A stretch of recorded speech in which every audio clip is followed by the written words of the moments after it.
in 0 hour. I think so. It is a record during the lunch time. अब Shri Akhilesh Yadav ji Shri budget पे सामान्य चर्चा पे केंद्रीय बजट पे श्री अखिलेश यादव जी। धन्यवाद सभापति महोदय। मैं आपका विशेष धन्यवाद देता हूं कि आपने मुझे बजट पर बोलने का अवसर दिया है। मैं अपने सभी साथी जो विपक्ष के बोले हैं उनसे अपनी बात को जोड़ते हुए मैं भी इस बजट के विरोध में खड़ा हुआ हूं। अध्यक्ष महोदय, ये बजट टारगेटेड बजट है, ये बजट फोकस्ड है। ये टारगेटेड फोकस्ड उन लोगों के लिए है जो बहुत संपन्न हैं, बड़े लोग हैं, उद्योगपति हैं, उनके लिए ये बजट बना हुआ है। और जो बात कही जा रही है कि भारत को विकसित राष्ट्र बनाने के लिए मुझे इसमें कोई रोड मैप नहीं दिखाई देता है। और रोड मैप इसलिए नहीं दिखाई देता अध्यक्ष महोदय कि जैसे ही बजट आया, सभापति महोदय, जैसे ही बजट आया हम लोगों ने वो तस्वीरें देखी हैं। वो जो तस्वीरों में दिख रहा है, इधर हाथों में हथकड़ी और पैरों में बेड़ियां, क्या सभापति महोदय 10 बजट इस देश के लिए इसलिए बनाए गए थे कि जब 11वां बजट आएगा तो पूरा देश और पूरी दुनिया ये देखेगी कि भारत के लोग हथकड़ी लगा करके और बेड़ियों को लगा करके भारत लौटाए गए। सभापति महोदय, मैं आपके माध्यम से ये बात कहना चाहता हूं कि अमेरिका जा रहे हैं तो पिछली बार हीरा लेकर के गए थे, इस बार सोने की जंजीर ले जाइएगा। जंजीर देखकर शायद उन्हें कोई और जंजीर याद आ जाए। और सभापति महोदय, हो सके तो कुछ बच्चे और महिलाओं को अपने साथ तो नहीं, किसी और जहाज में साथ लेते आएगा। वो जहाज भी तो भारत का ही होगा। इतना हक तो उनका बनता ही है कि कम से कम दूसरों की ठगी से शिकार कुछ लोग तो बाइज्जत देश लौट सकें। वैसे सवाल ये भी है कि आपके रहते ऐसी ठगी कैसे फल फूल रही है। और सभापति महोदय, इस ठगी से सबसे ज्यादा अगर प्रभावित कहीं के लोग हैं तो वो गुजरात के प्रभावित लोग हैं। क्या यही सभापति हमारे विकसित भारत की तस्वीर है? यादव जी, आप सीनियर मेंबर हैं। सभापति पार्लियामेंट्री वर्ड जो आप बोलते हैं थोड़ा सा सोच समझ के बोलिएगा। ये ठगी वर्ड जो है थोड़ा सा इसको हटा दीजिएगा। सभापति महोदय, एक दूसरी तस्वीर में हम लोगों ने देखी, महाकुंभ जो 144 साल बाद एक झूठा प्रचार किया गया। 144 साल। सभापति महोदय, बोलने दीजिए। सभापति महोदय, कुछ पॉइंट रेज करा। सभापति महोदय, ये एक मिनट रुकिए, एक मिनट, जस्ट मिनट, एस्ट्रोनॉम, एक मिनट please, honourable member please. Yadav ji, एक मिनट प्लीज, आप बैठे। सभापति महोदय, यादव जी आप बैठे, एक मिनट, आप बोलिए। संविधान का आर्टिकल 25, 26, 27 और 28 ये कहता है कि आप किसी भी रिलीजन के खिलाफ किसी प्रकार की बातें नहीं कर सकते। ये लोग एंटी हिंदू है, ठीक है, ये लोग एंटी हिंदू है, ठीक है, पूरे कांग्रेस के। I got the point, please. सब देख लेंगे इसको। I will see, please be seated. आप लोग बैठिए, हम देख लेंगे। सभापति महोदय, हम देख लेंगे, आप बैठिए प्लीज। आप बोलिए, हम देख लेंगे। गौरव जी बोला है ना, प्लीज आप लोग बैठिए, बोलने दीजिए, नेता को बोलने दीजिए, माननीय नेताजी को बोलने दीजिए। वो महाकुंभ की तस्वीर, ये क्या हो रहा है? ये भड़काना चाहते हैं।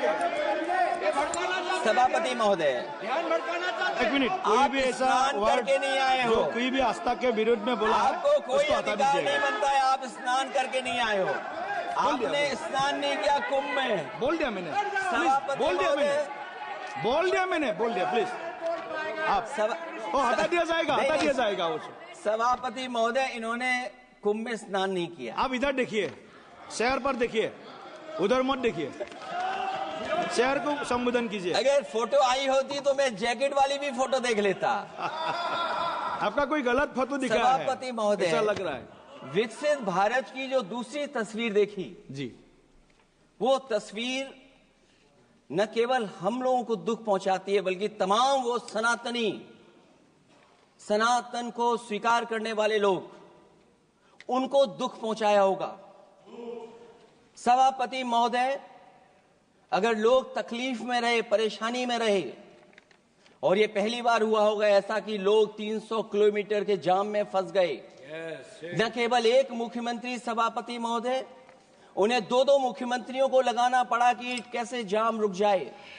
सभापति, इसके साथ साथ इन्हीं के संगठन के लोगों को जब लगा कि वो व्यवस्था नहीं बना सकते, तो इतने दिनों बाद इनके संगठन के लोगों की अपील है कि भारतीय जनता पार्टी के कार्यकर्ता बाहर आए और लोगों को सुविधा दें, परेशानी दें। ये बात तब सभापति आई है जब लोग दुख, तकलीफ, परेशानी की वजह से इनके खिलाफ चिल्लाने लगे, इनके खिलाफ बोलने लगे। सभापति महोदय, मैं ये पूछना चाहता हूं,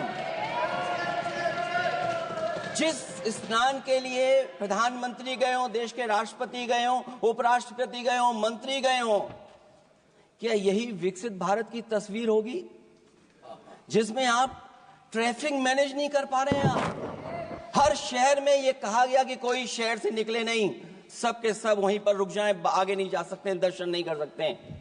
अगर ये सच्चाई नहीं है सभापति महोदय, सब बॉर्डर सील हुए हैं, जितना भारत के लोग सब बॉर्डर सील हुए हैं, और फिर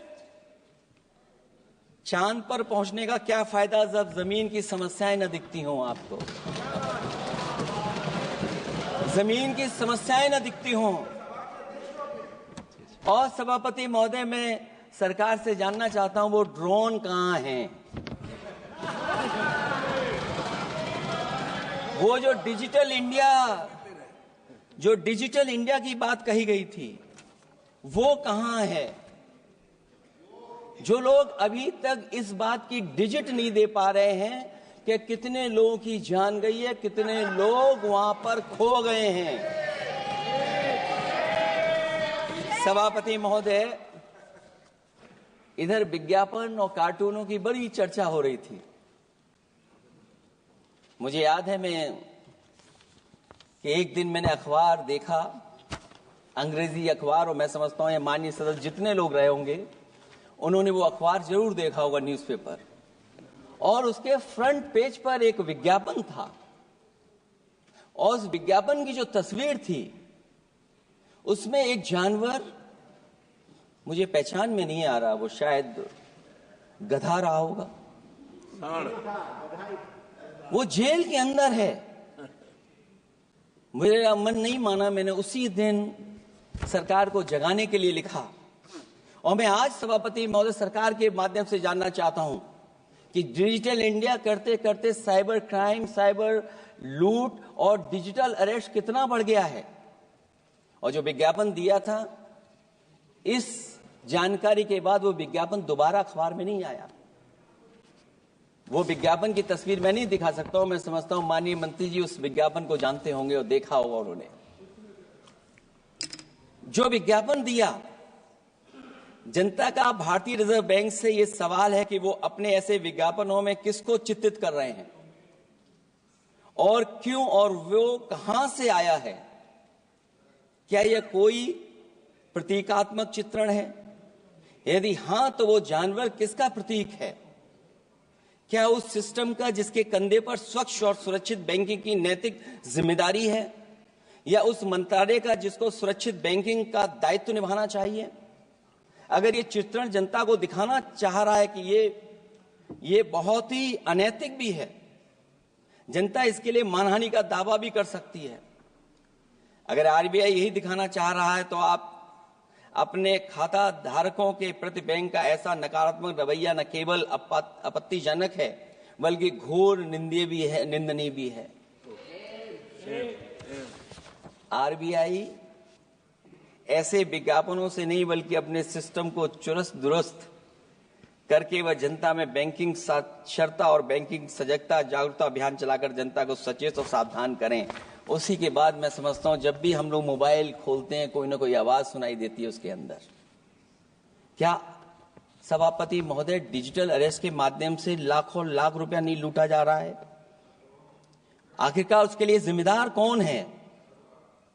कौन जिम्मेदार है उसके लिए? जो बजट दिया है, जो बजट में बातें निकल करके आ रही हैं, बजट में पीडीए के उत्थान के लिए कुछ भी नहीं है सभापति महोदय।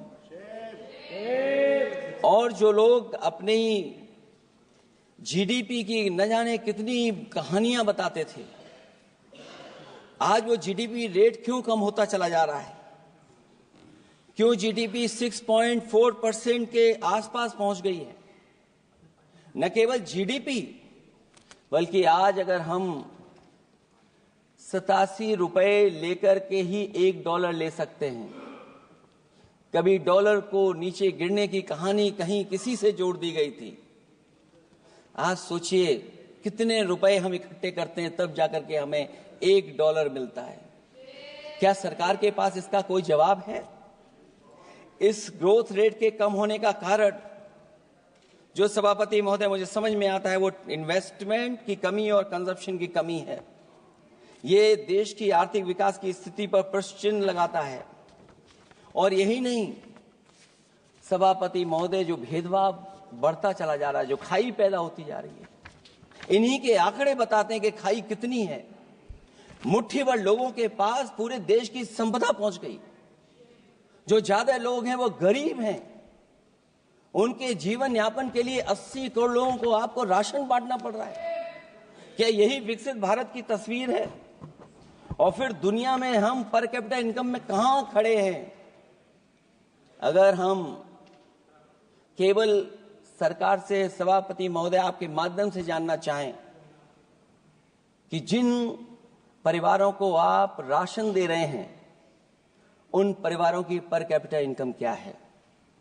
और अगर विकसित भारत की तस्वीर लेकर के ये सरकार चलना चाहती है तो कम से कम सरकार की सभापति महोदय जिम्मेदारी बनती है कि जो 80 करोड़ लोग राशन पा रहे हैं उनके आपकी पर कैपिटा इनकम क्या है?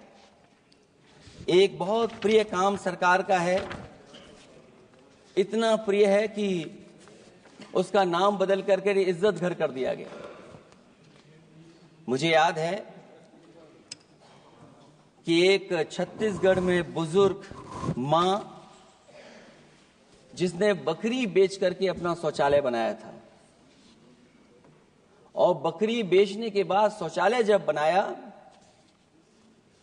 तो देश के प्रधानमंत्री जी ने उनका सम्मान किया। आखिरकार सवाल यह है कि बकरी उसे क्यों बेचनी पड़ गई? इसका मतलब यह है कि आपकी जो बनाई हुई स्कीम है वो जमीन पर नहीं पहुंच रही है, उसके लिए पर्याप्त पैसा नहीं पहुंच पा रहा है। आखिरकार पैसा क्यों नहीं पहुंचा, ये तो सरकार की जिम्मेदारी है। और फिर सभापति महोदय जो शौचालय बनाए हैं उनमें पानी किसी में नहीं पहुंचता। क्या यही विकसित भारत की तस्वीर बनेगी? वैसे तो सभापति महोदय हम लोग डबल इंजन बहुत सुनते थे, और अब इस बजट में 2 इंजन और बढ़ गए हैं। सभापति महोदय ये 4 इंजन वाला है बजट। 4 इंजन। लगता तो ऐसा है कि ये एक के बाद एक इंजन खराब हो गया होगा, इसीलिए इन्हें 4 इंजन लगाने पड़े हैं। ये जनता को धोखा दे रहे हैं 4 इंजन की बात कर करके। क्योंकि जब उत्तर प्रदेश को देखते हैं तो वहां पर जो डबल इंजन की सरकार चल रही है वो डबल ब्लंडर कर रही है। उनके डबल ब्लंडर देखने को मिलने हमें। और अगर ये 4 इंजन की सरकार है जो सबसे पहला इंजन है सभापति महोदय, वो हमारे किसान और कृषि का है। 10 साल गुजरने के बाद भी और इतने बजट आने के बाद भी आज तक किसानों की आय दोगुनी नहीं हुई। यह हमारे तमाम माननीय सदस्य समय समय पर अपने क्षेत्र की जो समस्या है फसल को लेकर के सवाल खड़ा करते हैं। कई किसान नेता आंदोलन कर रहे हैं, अभी भी आंदोलन चल रहा है। सभापति महोदय, इस सरकार के पास जो विकसित भारत का सपना दिखा रही है, अभी तक किसान की आय दोगुनी कैसे हो उसका कोई रोड मैप नहीं है इनके पास। अगर कोई रोड मैप रहा हो तो बता दें हमें। और फिर एमएसपी की कानूनी गारंटी, सभापति महोदय, हजारों किसानों की जान चली गई कि एमएसपी को कानूनी गारंटी मिले, लेकिन आज भी वो गारंटी नहीं मिल पा रही है। क्या यही हमारा विकसित भारत होगा जिसमें किसान को एमएसपी नहीं मिलेगी, उसकी कोई गारंटी नहीं है? जो किसान की आय दोगुनी का सपना ले रहे थे, उन्होंने स्वामीनाथन जी को भारत रत्न तो दे दिया, लेकिन उनके कही हुई बातों को अभी तक नहीं पहुंचा पा रहे हैं। जो फसलें दलहन तिलहन बढ़ावा देने के लिए जो मिशन की घोषणा की गई थी, वो क्या मिशन अभी पूरा हुआ है? क्योंकि अभी तक हम लोग तिलहन इंपोर्ट कर रहे हैं। दलहन तिलहन के बारे में पहले बजट से कहा जा रहा है, अध्यक्ष महोदय, आज भी हम लोगों को इंपोर्ट करना पड़ रहा है। और उसका परिणाम यह है कि हम अपने किसानों को जो लाभ देना चाहते हैं वो नहीं लाभ दे पा रहे हैं। प्रधानमंत्री धन धान कृषि योजना 100 पिछड़े जिलों के लिए घोषित हुई है, लेकिन इसके लिए कोई बजट नहीं दिया गया है। फल और सब्जी का उत्पादन को बढ़ावा देने के लिए भविष्य में योजना बनाई जाएगी। यही 4 इंजन की बजट है कि फल और सब्जी के लिए बाद में बजट बनाया जाएगा, बाद में बजट घोषित होगी, पॉलिसी क्या होगी वो बाद में तय होगा। कृषि क्षेत्र में रिसर्च और डेवलपमेंट के लिए अधिक धन की आवश्यकता है, शायद इस बजट में अध्यक्ष महोदय वो नहीं दिखाई दे रहा है। कृषि क्षेत्र में कार्यबल करीब 46% है, लेकिन जीडीपी में इसका योगदान केवल 18% है। किसानों की खराब आर्थिक स्थिति को दर्शाता है कि अभी हमारा किसान गरीब है। फसल बीमा योजना, मुझे याद है फसल बीमा योजना को लेकर के न जाने कितना प्रचार किया गया, लेकिन सच्चाई तो यह है कि जब क्लेम करने की बात आती है तो जो आंकड़े बताते हैं वो अभी भी 3% से ऊपर नहीं पहुंच पाए हैं। किसान के कर्ज के कारण किसान आत्महत्या कर रहा है। क्या विकसित भारत की यही तस्वीर होगी कि लाखों लाख किसान हमारा आत्महत्या कर ले? अब तो सुना है कि वो आंकड़े भी आना बंद हो गए हैं। हमें किसान के ऊपर कर्ज और कर्ज के ऊपर कर्ज नहीं बढ़ाना है। जिस तरीके से आप बड़े बड़े उद्योगपतियों का ध्यान रखते हैं कि उनका समय समय पर कर्ज माफ करते हैं, मुझे पूरा भरोसा है कि हमारे देश के किसानों का भी कर्ज माफ होना चाहिए, उनको कर्ज से मुक्ति दिलाना चाहिए। अगर क्लाइमेट चेंज की बात होगी तो सबसे पहले असर अगर किसी पे पड़ेगा तो सबसे पहले प्रभावित अगर कोई होगा तो हमारा किसान प्रभावित होगा। उसके लिए क्या आपके पास रोड मैप है? हमारे माननीय सदस्यों ने बहुतों ने कहा है जीएसटी को लेकर के न जाने क्या क्या सरकार बनाती है और जीएसटी से लगातार व्यापारियों को उलझा रही है। जब तक जीएसटी के बारे में व्यापारी समझ पाता है तब तक जीएसटी को बदल देते हैं, तरीका बदल देते हैं। अभी भी किसानों के जितने भी इक्विपमेंट हैं उनमें 18-12% जीएसटी लिया जा रहा है। कम से कम अगर विकसित भारत का सपना ये सरकार देख रही है तो सभी के सभी एग्रीकल्चर इक्विपमेंट जो हमारा किसान इस्तेमाल करता है उस पर 0 जीएसटी होनी चाहिए। मैन्युफैक्चरिंग सेक्टर को बढ़ावा देने के लिए और कई योजनाएं सरकार लाई है। भंडारण की सुविधा किसको मिल रही है? सभापति महोदय, भंडारण को लेकर के भी सरकार का कोई रोड मैप जरूर होना चाहिए। ये कैसी अर्थव्यवस्था है अध्यक्ष महोदय, जहां पर अर्थव्यवस्था को तो हम तीसरे नंबर पे पहुंचा रहे हैं, लेकिन नौकरी और रोजगार उसके पास नहीं है। ग्रोथ है, ग्रोथ बताना चाहते हैं, लेकिन रोजगार और नौकरी नहीं है। जो इनके मैन्युफैक्चरिंग के तमाम मिशन थे, नेशनल मैन्युफैक्चरिंग मिशन, जब तक इन्वेस्टमेंट का वातावरण नहीं सुधरेगा तब तक इन्वेस्टमेंट नहीं हो सकता, हमारा नेशनल मैन्युफैक्चरिंग मिशन आगे नहीं बढ़ सकता। दूसरा इंजन इन्होंने बताया एमएसएमई, और एमएसएमई को लेकर के बहुत चिंता व्यक्त की।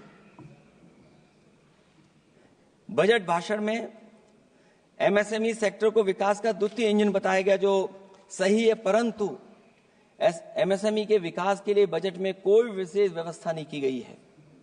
भारत में एमएसएमई के क्षेत्र में 11 करोड़ लोगों को रोजगार प्रदान 11 करोड़ लोगों को रोजगार प्रदान करता है,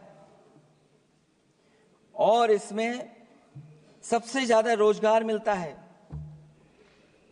जो कि हमारी माइक्रो यूनिट्स हैं, उनके लिए कोई योजना नहीं है। उनको विशेष मदद के लिए कोई प्रावधान न पहले किया गया न इस बजट में किया गया है। मैं केवल यूपी के बारे में कहना चाहता हूं कि यूपी में लगभग 96 लाख एमएसएमईज हैं, लेकिन केवल 14 लाख पंजीकृत हैं। पूरे देश में 6 करोड़ हैं, एमएसएमई के विपरीत केवल 1 करोड़ पंजीकृत हैं। अध्यक्ष महोदय, अगर 96 लाख एमएसएमईज हैं केवल यूपी में, 6 करोड़ पूरे देश में हैं, और पंजीकृत केवल 14 लाख और 1 करोड़ हैं, तो इसका मतलब यह है कि ज्यादातर एमएसएमई सेक्टर को सरकारी योजनाओं का कोई लाभ नहीं पहुंच पा रहा है। मुझे उम्मीद है कि एमएसएमई को लाभ पहुंचाने के लिए सरकार जागरूक होगी और अपनी डबल इंजन सरकारें जहां जहां चल रही हैं उनको जगाने का भी काम करेंगे। अध्यक्ष महोदय, एक समय ऐसा भी था जब लोग बजट के आने पर खुश होते थे, क्योंकि बजट नई उम्मीद जगाता था, देश और जनता को आगे की ओर ले जाता था। लेकिन भाजपा सरकार के बजट में न देश के विकास के लिए कुछ होता है, न जनता की तरक्की के लिए। बजट मायूसी लेकर नहीं आना चाहिए। बजट देश का आर्थिक मानचित्र होता है, वो दर्शाता है कि किस तरह पूरे देश का संतुलित, मतलब हर राज्य का बराबर विकास हो, और जो भी राज्य या क्षेत्र भौगोलिक, शैक्षिक, सामाजिक, राजनीतिक कारणों से पिछड़ गया है, उसके लिए कैसे प्रावधान किए जाएं जो वो भी मुख्य धारा से जुड़ सके। वर्तमान में बैलेंस डेवलपमेंट की नीति पिछड़ती जा रही है। मैंने कई मौकों पर कहा है और आज फिर दोहरा रहा हूं कि अध्यक्ष महोदय, सच्चा विकास वही होता है जो भेदभाव मिटाता है। अच्छा बजट किसी देश को हर दिशा में विकास का रास्ता तैयार करता है। इन्हीं अर्थों में बजट लोकतांत्रिक होता है, जो समाज के हर वर्ग के लिए लाभकारी होता है। ये सबसे आखिरी व्यक्ति को ताकत देकर के उसे आर्थिक मुख्य धारा से जोड़ता है, ये बजट होता है। और मैं तो कहूंगा अध्यक्ष महोदय, मिट जाए अमीरी गरीबी के बीच की वो सब खाई जिसमें भेदभाव और गैर बराबरी की जड़ें जमाई। बजट के अंदर उसके लिए हमेशा एक दिल धड़कना चाहिए, जो आज भी भूख के सूचकांक के आंकड़े बनाकर देश के दिखावटी विकास के सच का भंडाफोड़ कर रही है। भूख मिटे, महंगाई घटे, यही बजट का सबसे बड़ा नारा होना चाहिए। निर्बल को सबल बनाना, निराशा को आशा में बदलना ही बजट का मानवीय पहलू होना चाहिए। बजट का सबसे बड़ा सिद्धांत कमजोर के प्रति हमदर्दी होना चाहिए।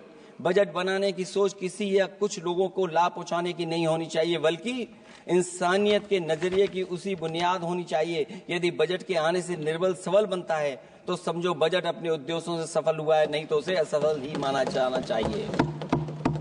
अध्यक्ष महोदय, रोटी की भूख किसानों को विश्वास में लेकर ही मिटाई जा सकती है, और मैंने पहले भी कहा, फिर दोहराता हूं उन बातों को। किसान को फसल का सही दाम दिलवाना और उसे बीज, खाद, पानी का इंतजाम करना, आवारा पशुओं से उनकी फसलों को बचाना। और ये आवारा पशुओं को अध्यक्ष महोदय मैं इसलिए कहना चाहता हूं उत्तर प्रदेश के चुनाव में देश के प्रधानमंत्री जी आए थे, उन्होंने कहा था कि मैंने एक रोड मैप बनाया है और 2 हफ्ते मुझे लगेंगे, सरकार बनवा दीजिए, एक भी जानवर सड़क पर नहीं दिखाई देगा और किसान की जान नहीं जाएगी और न खेतों की बर्बादी होगी। लेकिन अध्यक्ष महोदय, मैं उत्तर प्रदेश के माननीय सदस्य चाहे इधर के हों उधर के हों, वो जानते होंगे कि इस तकलीफ और परेशानी से अभी भी किसान उभर नहीं पाया है और आज भी खेतों को उसे 4 दीवारी या तारों से जोड़ करके चलना पड़ रहा है। फसलों को बचाना सरकार की प्राथमिकता होनी चाहिए। इस मामले में जुमलेबाजी और झूठे वादे अच्छे नहीं। आंकड़े बताते हैं कि देश में बहुत सारे ऐसे कारोबार हो रहे हैं जो कारोबार बढ़ते चले जा रहे हैं। कई उद्योगपति कई गुना कारोबार से लाभ उठा रहे हैं। कई विदेशी कंपनियां इस धंधे में अरबों कमा रही हैं, लेकिन आलू का किसान इस लाभ से वंचित है। जहां अध्यक्ष महोदय, बिहार के लिए मुनक्का को लेकर के अगर वोट बढ़ाए, मैं उसका स्वागत करता हूं। मखाने को लेकर के एक कदम आगे चला गया, मैं दूसरे स्टेट में पहुंच गया अध्यक्ष महोदय। लेकिन मखाने का जो बोर्ड बनाए, लेकिन हमारे साथियों, मखाने का ध्यान रखना, जिस तरीके से पॉपकॉर्न का मीठे और नमकीन में जीएसटी में हेरफेर हो गया है, कहीं आपके मखाने में भी मीठे का जीएसटी अलग हो, नमकीन का अलग हो, गुड़ वाले का अलग हो मखाने में। हाँ, कहीं वैसा ही ना करेंगे। आज किसान का आंदोलित होना सरकार की विफलता का सबसे बड़ा उदाहरण है। सरकार और किसान के बीच भरोसे के बिना भूख नहीं मिटाई जा सकती है। समय पर बीज खाद को मिलना, कृषि ऋणों को माफ होना, एमएसपी दिलवाना सरकार का दायित्व है, वो इससे बच नहीं सकती। किसानों के हिस्से में काले कानून नहीं, सतरंगी भविष्य आना चाहिए और ये सरकार काले कानून ला करके हमारे किसानों को अपमानित करना चाहती है। वहीं अध्यक्ष महोदय, हमारे मानव संसाधन के लिए स्वास्थ्य एक बड़ी चुनौती है। चिकित्सा स्वास्थ्य में सुधार होना बेहद जरूरी है। आज के समय की सबसे बड़ी जरूरत है कि हर शरीर को पोषक आहार मिल सके, कार्य की दशाएं अच्छी हों, वर्क लाइफ बैलेंस सही हो, जिससे मानसिक रूप से भी लोग स्वस्थ रहें। इसके अलावा पर्यावरण को भी अब स्वास्थ्य के बड़े कारक के रूप में लेना होगा। एनवायरनमेंट को हेल्थ फैक्टर के रूप में देखना होगा। हर तरह के प्रदूषण को रोकना होगा, हरियाली बढ़ानी होगी। साथ ही एक बात और अहम है, और वह है हर तरफ नकारात्मकता, नफरत का प्रचार। इससे इंसान के अंदर निगेटिविटी आती है, आपस का विश्वास और सौहार्द टूटता है। इसके परिणाम स्वरूप इमोशनल सपोर्ट सिस्टम फेल होने लगता है। फेक न्यूज लोगों को मानसिक रूप से धीरे धीरे बीमार बना रही है। इसे हर हाल में रोकना होगा। और अध्यक्ष महोदय, इसमें विपक्ष से ज्यादा सरकार की जिम्मेदारी है, क्योंकि कई मौकों पर हम लोग देखते हैं कि सरकार जितना अपने आप का प्रचार करना चाहती है, उससे ज्यादा दूसरों को कैसे बदनाम किया जाए उसके लिए प्रचार करती है। ये शायद सरकार की जिम्मेदारी बड़ी बनती है। इससे देश के मानव संसाधन में जो जानबूझ करके आपसी अविश्वास बढ़ाया जा रहा है और समाज में सौहार्द को भी जानबूझ करके घटाया जा रहा है, जिससे कुछ लोग अपनी सियासी रोटियां सेक सकें, इसके लिए सख्त कानून लाना चाहिए। अध्यक्ष महोदय, एक तरफ सरकार लोगों को सही इलाज नहीं दे पा रही है, दूसरे जीवन और स्वास्थ्य बीमा पर भी टैक्स लग रहा है। सरकार मुनाफा कमाने के लिए नहीं बनती है, बल्कि जनता के कल्याण के लिए बनती है। ये बात कुछ लोगों को याद रखनी चाहिए। अगर आप अध्यक्ष महोदय, अगर काम है भी तो सही दाम नहीं मिल रहा है, ये बात अगर एक पढ़े लिखे युवा के लिए सही है तो एक मजदूर के लिए भी दिन भर कमर तोड़ मेहनत तो करता है, लेकिन उतना पैसा मजदूरी में नहीं पाता है कि अपनों का अपना पेट भर सके। आज जबकि देश की अधिकांश आबादी युवा है, ऊर्जा से भरी हुई है, कुछ करना चाहती है, ऐसे में सरकार को सिर्फ ये करना है कि वो देश के कारोबारी वातावरण और व्यावसायिक व्यवस्था का निर्माण करे, लोगों के टैलेंट को पहचाने, उसकी सच में स्किल मैपिंग करे, जिससे युवा को प्रतिभाओं के अनुसार उसको काम रोजगार मिल सके, जिससे युवाओं को देश के निर्माण में अपना योगदान करने का मौका मिले। अध्यक्ष महोदय, जब से ये सरकार बनी है, महंगाई बढ़ती चली जा रही है। महंगाई कहां पहुंच गई है सरकार को बेहतर पता है, आकलन है उनको। इसलिए अध्यक्ष महोदय, महंगाई एक ऐसी समस्या बनकर उभरी है जिसने हर कौर को भारी बना दिया है। जिस तरह सत्ता में बैठे हुए लोग राजनीतिक चंदे के नाम पर कंपनियों से उगाही कर रहे हैं, दरअसल वो भी दामों के बढ़ने का एक बहुत बड़ा कारण है। सरकार ने मुनाफाखोरी की लगाम खोल दी है और मुनाफाखोरों को छुट्टा बैल हो गए हैं। आजाद भारत के इतिहास में भी नोटबंदी और जीएसटी दो सबसे बड़े आर्थिक सुधार हैं। सुधार नहीं बल्कि सबसे बड़े आर्थिक विकार बनकर के उभरे हैं। और अध्यक्ष महोदय, मैं याद दिलाना चाहता हूं, नोटबंदी के समय पर बैंक की लाइन में एक मां लगी थी गर्भवती। जो बच्चा जन्म लिया उसका नाम हम लोगों ने खजांची रखा है। अब वो काफी बड़ा हो गया है, साइकिल भी चला लेता है। अध्यक्ष महोदय, मैं कहूंगा सरकार से कम उसको ही गोद ले लें आप। अध्यक्ष महोदय, मैं चाहूंगा कि आप उसको गोद ले लीजिए। नाम जब आप गोद ले लेंगे तो नाम भी आप अपने हिसाब से रख पाएंगे। किसी भी आर्थिक सुधार का लक्ष्य यह होता है कि आर्थिक गतिविधियां सुचारू रूप से चल सकें और आसान होंगे, जिससे अर्थव्यवस्था दिन दूनी रात चौगुनी तरक्की करे। लेकिन इन सुधारों के आने के बाद से अर्थव्यवस्था की गति कछुआ की चाल जैसी हो गई है, जिसकी प्रमाण है कंपनियों की ग्रोथ का काम होना, उनकी बिक्री का घट जाना, यहां तक कि फास्ट मूविंग कंज्यूमर गुड्स भी 2% से ज्यादा आगे नहीं बढ़ पा रहा है। इसका सीधा मतलब यह है कि लोगों के पास पैसों की किल्लत हो गई है और वो रोजमर्रा की जरूरत तक खर्च नहीं करना चाहते हैं। ऐसे में उनकी बचत कहां से होगी, और जब बचत नहीं होगी तो लोग क्या तो खाएंगे और क्या बाजार में लगाएंगे। लोगों में भविष्य को लेकर कितनी अनिश्चितता और चिंता है कि वो अपने जमा पैसे अपने पास ही रखना चाहते हैं। इसलिए व्यापार में बढ़ोतरी नहीं हो पा रही है, बैंकों में भारी किल्लत है, पूंजी का निर्माण नहीं हो पा रहा है और लोग निवेश के लिए आगे नहीं आ रहे हैं। और इसलिए मैं अध्यक्ष महोदय कहना चाहता हूं कि उत्तर प्रदेश सरकार ने एक बहुत बड़ा आयोजन किया था, इन्वेस्टमेंट मीट। 40 लाख करोड़ का एमओयू हुआ। मैं अध्यक्ष महोदय आपके माध्यम से जानना चाहता हूं सरकार से, अध्यक्ष महोदय मैं आपके माध्यम से सरकार से जानना चाहता हूं कि जो अपने आप को डबल इंजन की सरकार कह रहे हैं, वो उत्तर प्रदेश के इन्वेस्टमेंट के लिए क्या सहयोग कर रहे हैं। ये दुर्भाग्यपूर्ण है कि आत्मनिर्भरता की बात करते हुए भी हमारा शेयर बाजार विदेशी निवेशकों पर निर्भर करने लगा है। जब वो पैसे लगा देते हैं तो शेयर बाजार में उछाल आ जाता है, नहीं तो उसे धड़ाम होते देर नहीं लगती है और एक एक दिन में हमारे निवेशकों का लाखों करोड़ों का नुकसान हो जाता है। इसका एक बड़ा शिकार हमारी युवा पीढ़ी भी हो रही है, जो देखा देखी में पैसे तो लगा देती है लेकिन शेयर की खरीद फरोख्त से पैसा कमाने वाले बिचौलियों की गहरी चाल को समझ नहीं पाती है। ये खेल बंद होना चाहिए और जिम्मेदारी सरकार की बनती है कि खेल ये बंद हो।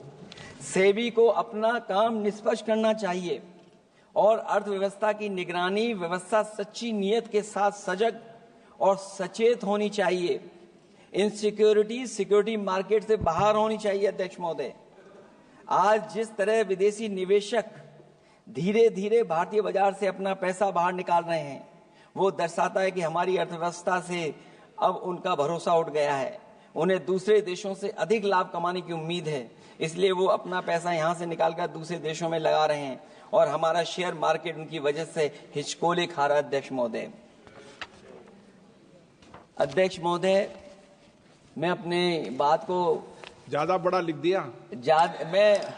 क्योंकि अध्यक्ष महोदय बजट 4 इंजन का था, इसलिए बड़ा लिख करके लाए।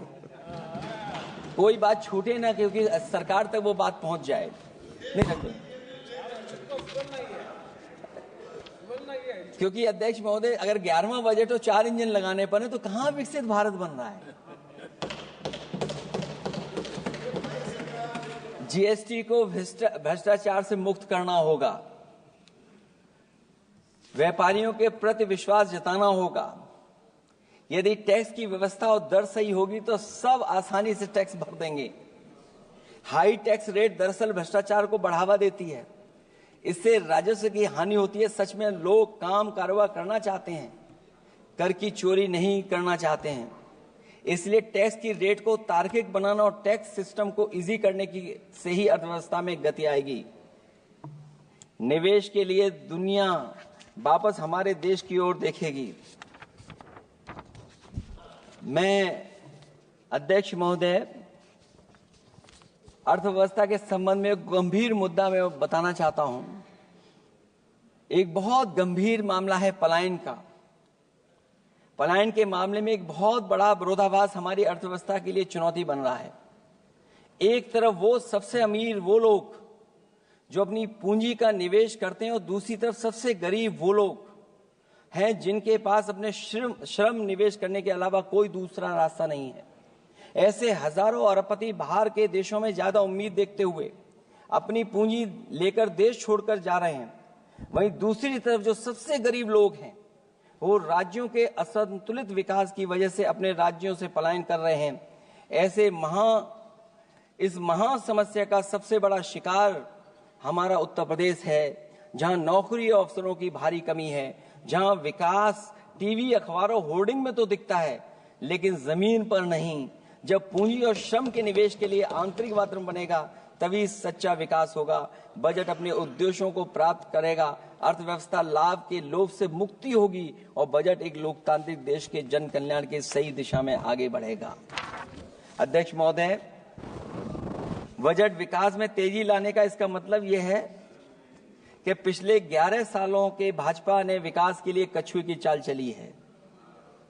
जब उन्होंने समावेशी विकास सुनिश्चित करने के लिए संकल्प लिया तो ये बात खुली की हुआ है। मतलब कुछ लोग वहताशा आगे बढ़ गए हैं और बाकी नीचे की ओर जा रहे हैं। निजी क्षेत्र के निवेश में को नई जान डालने की बात करने का अर्थ ये निकलता है कि भाजपा राज में निजी क्षेत्र बेजान हो गया है। नोटबंदी और जीएसटी के लिए सुधार नहीं विकार साबित हुआ। अध्यक्ष महोदय, परिवारों के मनोभाव में उल्लास भरने की बात करने वो स्वीकार कर रही हैं, लोगों को मुस्कुराना बंद कर दिया है। अच्छे दिन न इनके राज में आए हैं और न आएंगे आने वाले समय में भी। भारत के बढ़ते मध्यम मार्ग को खर्च करने की शक्ति को बढ़ाने की बात तो मतलब है कि मध्यम वर्ग के हाथ खाली हैं। आज आप आयकर की बात कर रहे हैं। हम लोगों ने बहुत पहले इस बात की मांग की थी, इसलिए कि 12 लाख के कम से कम उनको कर से। वित्त मंत्री जी ने कहा कि हम सब मिलकर के अधिक संपन्नता लाने और विश्व में अपना स्थान बनाने और अपने राष्ट्र की अनंत क्षमता को बढ़ाने के लिए अपनी यात्रा कर रहे हैं। तो उनकी असली मतलब ये था कि वो बस चल रहे हैं। ये यात्रा निरर्थक है।